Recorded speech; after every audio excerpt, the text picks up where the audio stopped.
Once the surface section of the well is drilled, the drill pipe is pulled out of the hole in order to lay the casing.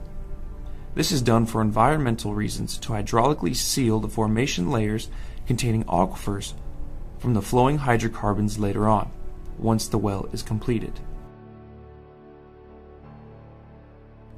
The casing string is made of numerous joints the same size screwed together at the collar. The casing pipe is selected according to its outer diameter, its wall thickness, its length, its weight by unit length, and the grade of steel it is made of.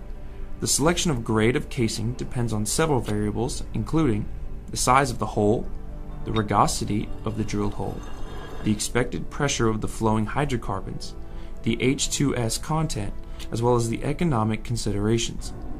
Once the entire weight of the casing string is solely suspended by the hangers, the casing is considered laid in place.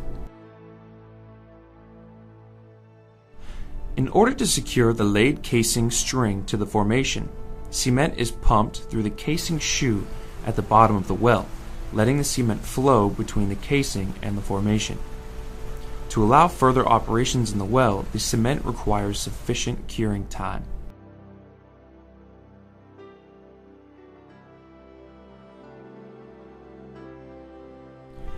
Once the cement has dried, the seal of the aquifers would be established.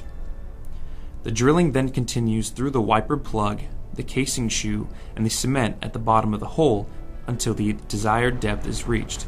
This is called total depth, or TD, and is where the pay zone is anticipated.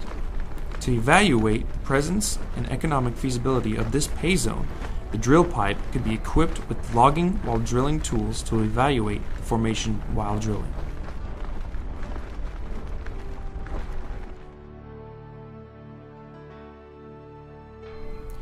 It is a common practice to lower wireline logging tools to evaluate the formation and determine the economic feasibility of the drilled well. This is done by logging the anticipated pay zone through various types of sensors to determine the key properties of the zone.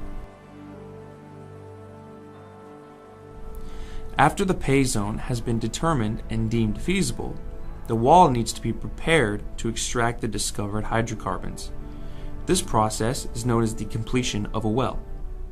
A common completion method requires inserting a casing string into the newly drilled open hole to prevent the borehole wall from caving prematurely during the various steps of completion. To allow further operations in the well, the cement requires sufficient curing time.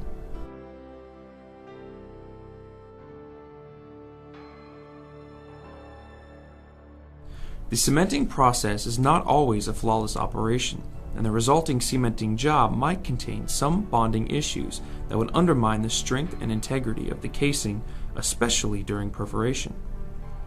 The bond of this cement with the formation and with the casing is evaluated using a cement evaluation wireline tool. This tool determines whether the cement job is optimal. If not, further remedial operations are required.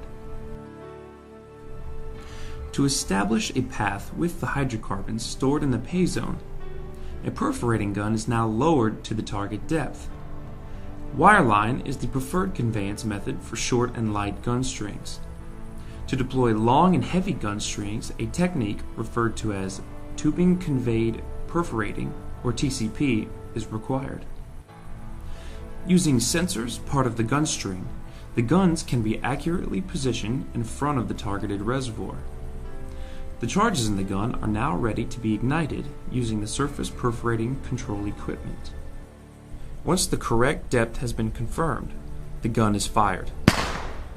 The charges in the gun explode, providing a path through the formation, the cement, and the casing to the production tubing. The perforating gun is then pulled out of the hole.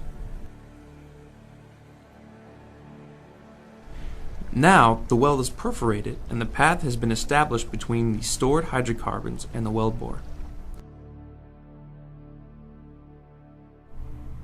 While the drilling rig is still in place, production tests are performed to confirm the commercial viability of the reservoir before the production string is installed in the well. A typical production string is made of a tubing string that includes a packer near the bottom end. The production packer is installed above the top of the perforations to ensure that the flowing hydrocarbons reach the surface only through the production tubing. Before the drilling rig is dismantled and moved away to its next location, the wellhead equipment, commonly referred to as the Christmas tree, is installed on top of the well. With the well completed, the production of hydrocarbons can begin. These hydrocarbons will fill storage tanks or feed pipelines until the day when the production rate has diminished and the well is plugged and finally abandoned.